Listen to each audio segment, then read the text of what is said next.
Periodização, importância da periodização. Como é que... O que realmente funciona? Deload funciona? Ondulação de período com carga, sem Quando a gente carga? fala de periodização, a gente tem que entender o seguinte. Quando a gente vai para o treinamento, são dois fatores primordiais que vão estabelecer seu fator de hipertrofia. Então, volume e intensidade. Uhum. A relação desses dois fatores vão promover um treinamento que você vai fazer dentro da sala de pesos e a partir daí você vai ter seu resultado que você está objetivando. Então, o conceito de periodização é você modular a intensidade e o volume de forma que você consiga evitar lesões e você conseguir ter uma... Como eu posso dizer? Uma evolução mais rápida, uma progressão melhor nos seus treinos. Então existem muitos modelos de periodização, que o pessoal usa a periodização por blocos, periodização ondulatória, flexível, mas todos têm o mesmo princípio, que é você, tipo, tacar pau, depois você aumentar volume e baixar a intensidade. Seria mais ou menos uma forma de você dar um descanso pro seu corpo, né? Mas nem sempre isso é o suficiente para você e nem todos os modelos de periodização se enquadram para todas as pessoas, né? Então, por exemplo, se eu pego um atleta de alto nível e eu falo um modelo de blocos, dando um exemplo aqui. Então eu tenho duas semanas de treinamento de base, que seria um treinamento que eu trabalho com faixa de 8 a 12 repetições. Aí uma semana de choque, que seria uma semana que eu faço de 4 a 8 repetições, um treino mais pesado. E depois eu dou um deload, uma semana regenerativa, que o pessoal conhece mais em casa. Uhum. Que aí seria uma faixa de 15 repetições, em média. Que nem sempre vai ser o melhor caminho para um progresso. Tipo, ele assim como a gente faz na dieta, nutrição, cálculo de macros, tudo bem, é um bom ponto de partida, mas sempre é individualizado. Então, às vezes a gente coloca isso para o super. A gente fala, vamos colocar 2 semanas de pau na máquina, 1 semana de força e uma para recuperar já. Mano, é um cara que já é hormonizado, já tem um nível alto de treinamento. Porra, eu ouvi dizer que é hormonizado. Tá natural, bebezinho? Hoje eu tô light. Tá light? Tô lightzinho. Então, às vezes é um cara que com certeza ele aguenta mais do que 2 semanas, 3 semanas de pau na máquina, né? Já ouvi falar também o Brandão mesmo, quando ele tá em reta de finalização, ele já vi ele falando que não existe deload, mano. Não tem deload. Ele tá na reta final. Porrada até o final. Até o final. Depois ele passa no funileiro. No funileiro. Ele vai no Rafa lá resolver. E troca os motores, tem que trocar. O dentro da física, assim, o que eles falam que é a dose e resposta. Porque, tipo assim, é o estímulo externo, o treino é o estímulo externo. E aí, automaticamente, você vai ter uma adaptação interna do seu corpo em relação àquilo. O ideal é que você consiga manter dando as porradas em topos e fundos, vamos dizer assim, para que você consiga sempre manter alguma adaptação. Então, tipo assim, isso que o Ninja tá falando é de extrema importância, porque às vezes você vai adaptar o seu corpo para altas cargas e às vezes para altas repetições, que também é uma adaptação, só que de outro tipo de fibra. Então, o importante é você estar sempre se adaptando a alguma coisa.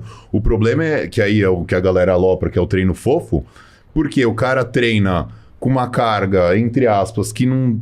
já gerou a adaptação que ele tinha para gerar e, sabe assim, e não tá puxando ele no que poderia. Então fica aquela evolução muito mais lenta. Só que quando a gente fala da alta performance, o cara geralmente erra para mais.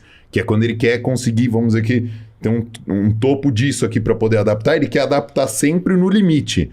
Só que também entra uma paranoia disso, de querer estar espancando o tempo inteiro sempre, só para garantir que está adaptando. Mas também o corpo acostuma nessa pancadaria, entendeu? Porque se você treina muito pesado sempre, seu corpo acostuma. Se você treina muito leve, seu corpo também acostuma. Então, por isso que é periodização. Você tem que hora é pesado, hora não é, justamente para poder causar esse estresse interno. Agora, uma coisa que é constante é sempre nível de esforço. Independente se você está falando de... altas cargas ou baixas cargas, a faixa que vai trabalhar a sua hipertrofia, o seu progresso, é a faixa do esforço. Então, imagina aqui que eu faço um treinamento de 5 repetições máximas. Desde a primeira repetição, eu vou ter um grau de esforço muito alto. Porque eu tô sempre chegando muito perto da minha falha. Pô, é 5 repetições máximas, é muita carga. Só que aí o cara vai lá e faz 15 repetições. A partir da 11ª, ele começa a ter um grau de esforço alto. Mas aí ele tem que continuar, fazer até próximo da falha. Então, o importante é sempre grau de esforço é próximo da falha. O problema é que muita gente não sabe o que é a falha muscular também, né? Então, às vezes a gente faz 15 repetições, um cara que faria 17, mas ele nunca teve alguém para auxiliar, nunca teve uma experiência boa que tipo, conseguiu mostrar para ele, ó, isso não é o seu máximo, isso é o seu máximo. Entendeu? Você conseguia fazer 17. Dá pra gente progredir em carga. Entende? Mas, por exemplo, eu fico pensando assim, o cara não tem dinheiro pra um coach, ninguém montou o treino dele, ou ele entende bem o básico. Como é que ele entende assim, puta, tá na hora de fazer o deload? O corpo fala. Então, aí ele tem que ter humildade. Aí é que entra a humildade. Qual que é a humildade? Porque o cara, vamos falar assim, ó, por mais que o cara não saiba o que ele vive, o nível, né, de treino. Mas qualquer personal que ele chegava na academia e perguntar, alguma coisa ele vai conseguir extrair, você entendeu? Então, assim, por mais que às vezes não seja o nível, mas tipo assim, o cara vai conseguir entregar algum conteúdo pra ele ali que ele consiga, você entendeu? Ó, fulano, o que você sabe disso? Ó, tô treinando assim, assim, assado, entendeu? Porque aí o cara questionando, perguntando, que é o lance da humildade, de falar, pô, eu não sei, eu preciso de alguém que me ajude que seja da área... Aí o cara vai ter algum acréscimo de conteúdo para ele poder começar a entender. Porque, de fato, se ele for pesquisar na internet, ele vai começar a cair num conteúdo tão técnico. Sim. Que, tipo assim, eu não consigo me ver sendo de uma área aleatória, assim, e conseguir entender esse nível de periodização nesse sentido, entendeu? A resposta mais genérica que a gente fala é quando você se sentir cansado. Mas isso é multifatorial também, né? Às vezes você tá sempre cansado, você não quer treinar, tá ligado? Tem muita gente que, tipo, espera, não tem aquela expectativa do dia, tipo, pô, hoje eu vou pra academia, tal. Às vezes a pessoa vai com um grau de esforço grande, sabe? Se esforça pra ir treinar. E muitas vezes a preguiça acaba se passando por cansaço. A falta de vontade, a falta de motivação se passa pelo cansaço. Então, tipo, como que a gente faz uma medição mais séria assim? Geralmente, o que a gente analisa? O trabalho que está sendo feito em sala de pesos, né?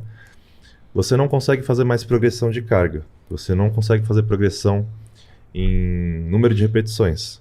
Você estagnou não em um exercício, mas em múltiplos exercícios, tá? Dor articular também é um fator um pouco mais além, né? Que é o que você tinha que ter visto antes, chegar na dor articular. Mas quando você começa a ter essa dificuldade generalizada nos exercícios de progressão, muito provavelmente seu sistema nervoso já tá na hora de já você tá fazer. bem cansado. Tá o problema é que eu bato nessa tecla aí com a galera, que é de tentar não chegar nisso. Porque essa daí já é a fase 2 do overuse, né? Se for pensar. A fase inicial é quando a pessoa tem uma perda de rendimento meio temporária. Então, entra nisso que o Ninja falou. Putz, hoje eu tô meio quebrado pra treinar. Ah, mas eu vou mesmo assim. Beleza, eu sou dedicado, né? Entra também um pouco nessa confusão mental. Disciplina tem que vencer. Bodybuild tem que sofrer, entendeu? Né? Então, assim, a fase inicial do overuse é essa daí. Você, dias e semanas ali iniciais, você já começa a sentir que, né, tem uma perda ali leve da performance. Só que quando chega nesse nível que o Ninja falou, de estagnar, você fala, puta, eu pego sempre a mesma carga, não chego com força para treinar. Com certeza você já passou da hora de fazer um deload faz tempo, entendeu?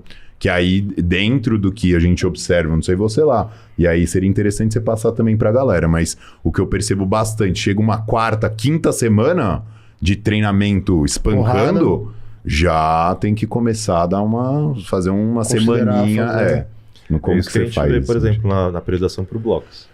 Ela é muito genérica por causa disso. Então, tipo, 2 bases, uma de choque e uma deload. Então é o que a gente consegue ver. Pô, às vezes o super aguenta mais. Mas eu sempre vou dar o deload naquele mesmo tempo, porque eu sei que é garantido. Sim. Ele vai se recuperar. Entendeu? Eu já acho, tipo, é muito interessante pro pessoal inicial, intermediário e tal. Mas pro avançado você tem que descobrir o quanto que ele precisa. Quanto que ele precisa. Aí é um detalhe fino, né? É.